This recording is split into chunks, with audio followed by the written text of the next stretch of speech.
Welcome back sa ating part 2. At ayan nga, pagkatapos natin kumain, diretso naman tayo ngayon sa Ottawa.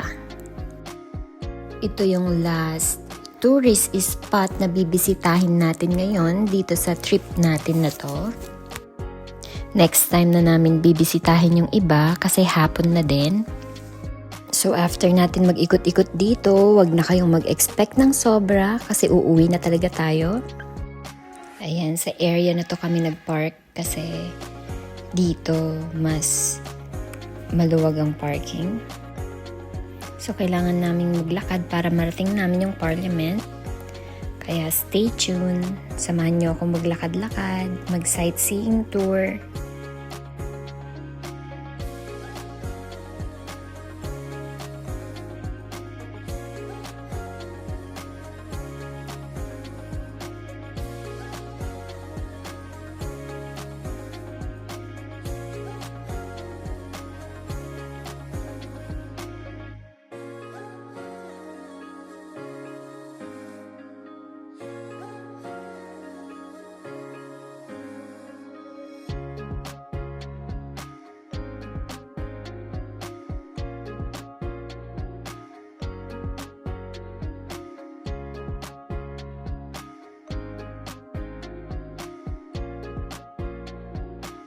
In fairness guys, tanaw na namin yung Parliament pero in reality, medyo malayo pa yung lalakarin natin. Buti na lang talaga hindi to kasing init ng UAE. Ayan nga at feel ko pa ang paglalakad. Saktong-sakto lang kasi yung weather kaya para lang kaming nag-walking. Nakagala na ako, nakapag-exercise pa, di ba? Sa mga galaan na lang kasi ako na-exercise. Parang tong gala namin na to, naging walking tour.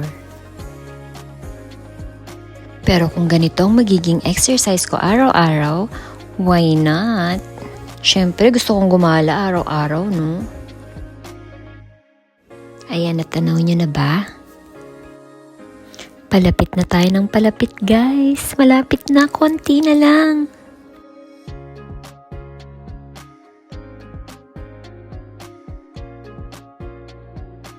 Ayan, para na tayong nasa Europe sa area na to.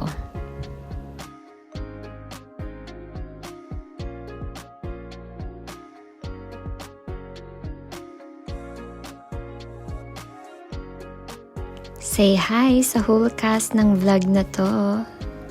Charing. So kasama ko nga pala mga tito at tita ko guys, mga pinsan at saka mga jowa nila. So ito yung kagandahan pag may family ka dito sa Canada. Siyempre pag may gala sila, imbitado ka. Pag may party, imbitado ka uli. Pag may kainan, imbitado ka pa rin. Sila yung reason kaya hindi ako nahirapang mag-adjust.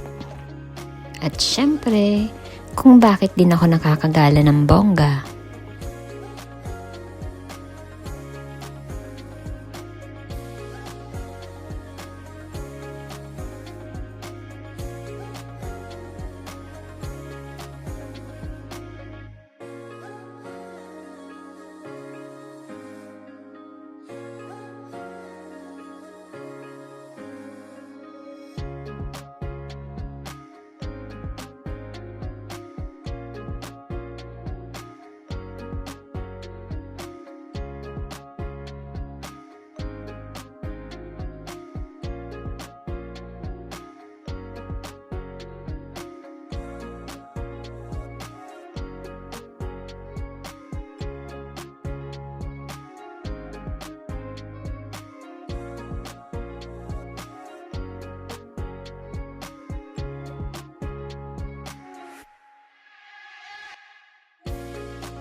And of course, for the last stop bago tayo umuwi, dito naman tayo ngayon sa Ottawa Parliament.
At isa to sa mga dinadayo maliban sa mga gwardyang gwapo, the Centennial Flame.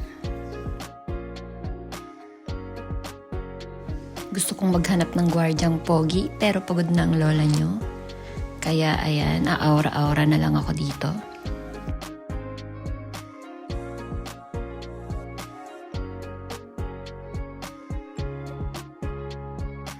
So ayan nga, at mag-aalas 7 na ng gabi, mahaba-haba pa yung biyahe namin kaya napagkasunduan na naming bumalik sa parking area.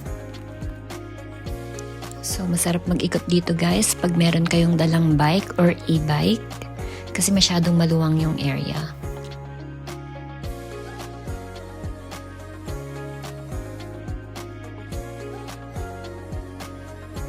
Alam nyo ba na sa Canada ako nagkaroon ng trust issues?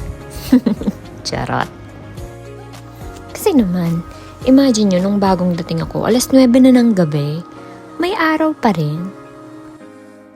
Tapos ang init-init tingnan sa labas, pero paglabas mo ay maninigas ka sa sobrang lamig. Kaya tong araw na to, akala mo tanghaling tapat. Pero ang totoo, papagabi na. Ayan, wala tayong nakitang poging gwardiya sa loob, pero may pogi akong pinsan. Say hi! Ayan, another pogi.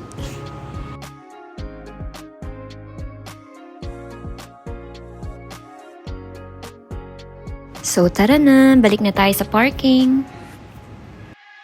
Samahan niyo ulit ako maglakad pabalik.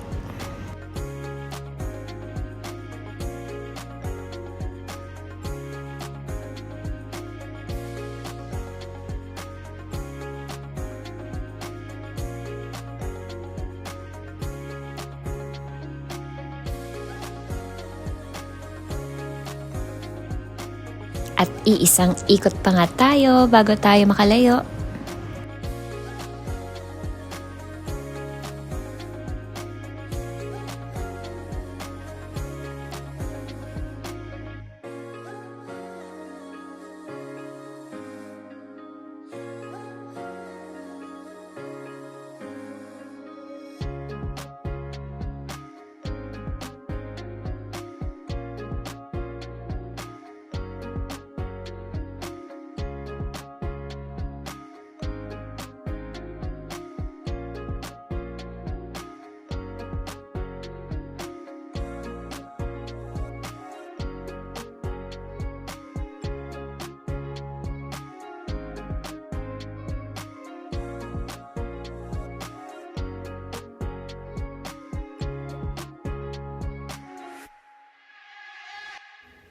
Habang naghahanap ng washroom, nakahanap din kami ng makakainan kaya kumain na din kami. Hindi ko na na-record lahat guys kasi wala na ding memory tong phone ko. So after nga namin mag-ikot-ikot sa mga souvenir shop at kumain, ayan at ready to go na ulit kami. Salamat sa pagsama guys! Hanggang sa muli!